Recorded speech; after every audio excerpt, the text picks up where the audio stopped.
Stephanie Milky here, aka KetoMOM, or often called mom, sis, Steffi, daughter, wife, aunt, and friend. Just like many of you, I carry a lot of titles. My favorite title is mom. I should probably say wife, which takes a lot of my time. But let's be honest, if you want to do something and do it well, you will make the time for it. Commitment is hard because we find ourselves overcommitted, but when you practice prioritizing, you will find out what is actually important and what you can let go. With the KetoMOM podcast, you will learn together how to manage our time, commit to the most important things in life, and I will equip you with the tools you need to feel qualified each step of the way. My name is Stephanie Milky, and welcome to the KetoMOM Secrets podcast. Hey everybody, welcome to the KetoMOM page. My name is Stephanie, and we're going to get down to the why you are doing what you're doing. Have you ever thought about that? So I'm not going to go over I'm just doing something a little different this morning. Let me think of how I want to say. Okay, so a lot of things I like to talk about usually comes out of books or they come out of questions. And a lot of the lives come from things that you ask me. And so I love it when you ask questions because I'm like, oh, this is a great topic to talk about. Now, also, I like to read through books. I like to hopefully inspire you. I like to encourage you to read things that are going to grow your mindset. My daughter, who is 15, so if you don't know me, welcome to the KetoMOM page.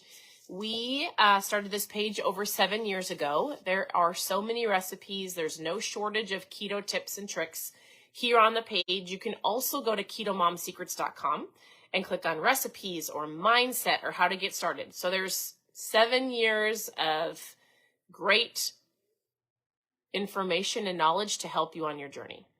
And I'm always learning. I'm always growing. I like to share things that pop into my mind. One of the things my daughter asked me the other day, and she's 15, so we have 4 girls. We are a homeschool family. We like to travel. I initially started this keto diet to help out my husband and then started sharing online because I thought maybe families might want to learn with us. And here's the KetoMOM page today. It's pretty incredible. And so I like to read and learn and grow. And my 15-year-old daughter the other day said, how do I, okay, how many of you on here have listened to motivational speakers or inspirational speakers or self-development books? How many of you on here have filled your mind, hopefully, with different perspectives, listening to other people that have gone before you, right? So oftentimes you'll hear people say things like, good morning. Hey, thanks for saying good morning, Linda. Good morning, everybody. Good morning. So oftentimes you will hear people say, and people meaning people that have, let's say, have either written books or podcasts, you'll hear people say things like, you don't want to be average, right? How do you become the 1%? How do you become better? How do you become more? And there are certain things that rub me the wrong way. So the other day, my daughter said, I don't want to be like everybody else. I don't want to be average. And I said, all right, I hear what you're saying. Or my girl said the other day, hey, are we successful? And I like to encourage our girls to think, and I'm like, what does success mean to you? What does that look like? I would love to know, what does success mean to you? And so we were talking about this word average and what it means to be average, and is average bad? And it depends on, what you're comparing yourself to. And so really what it boils down to is understanding the why you're doing things or why you're not doing things. Why do you want to be better? I asked her, what do you want to achieve? Is it for the likes, or is it truly to inspire other people? What kind of success do you want to have? Who are you comparing yourself to say that you don't want to be like that person, right?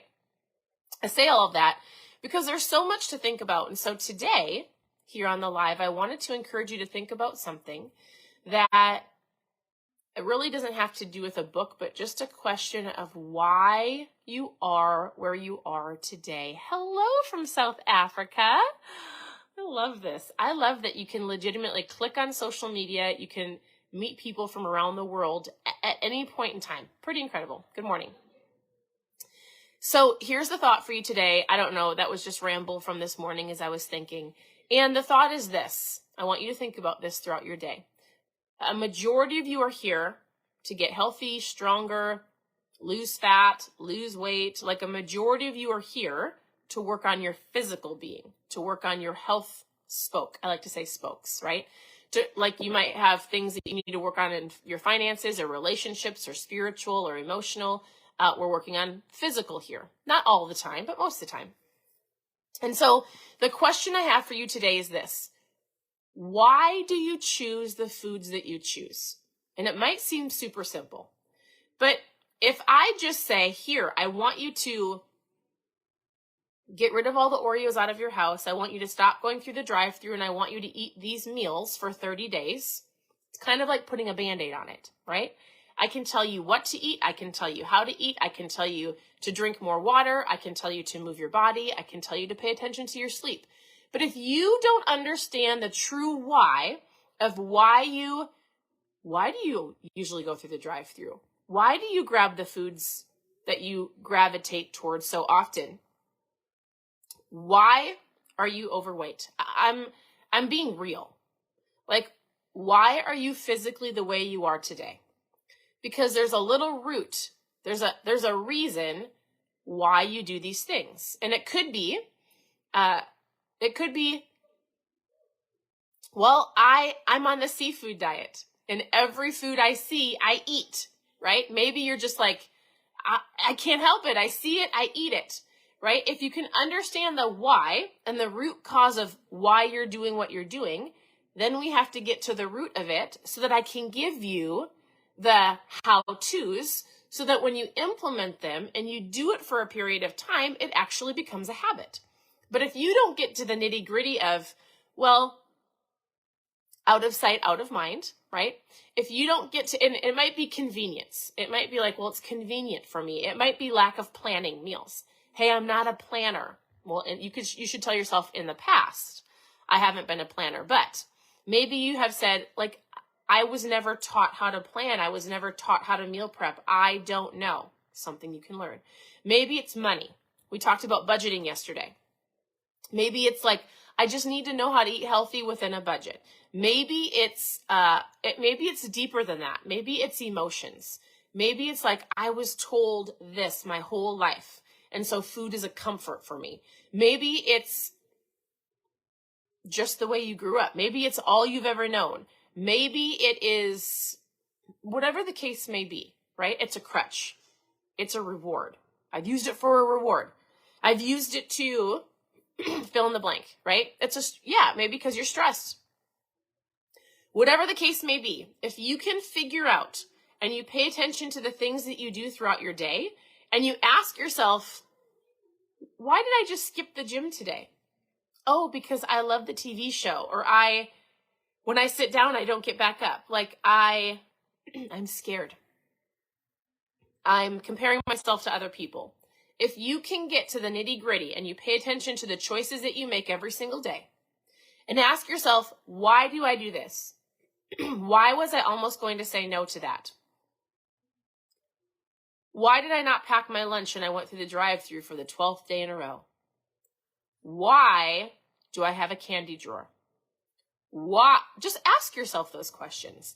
And if you pay attention to your whole day and just simply have that word why, that question why in the back of your head, you can hopefully get down to the nitty gritty, or at least a little bit of, oh my goodness, when I feel this way, I realize I eat chocolate. We were laughing, my friend Kelly and I, her daughter they were over here playing, and one of the girls got hurt. I think she got hit she hurt her finger. They were playing basketball. So she ran inside the house and she was crying, and my sweet friend Kelly was helping her daughter help her finger not hurt. And then all of a sudden the girl went, I just need some chocolate. And we all laughed. And I was like, is that you? Is that ever you?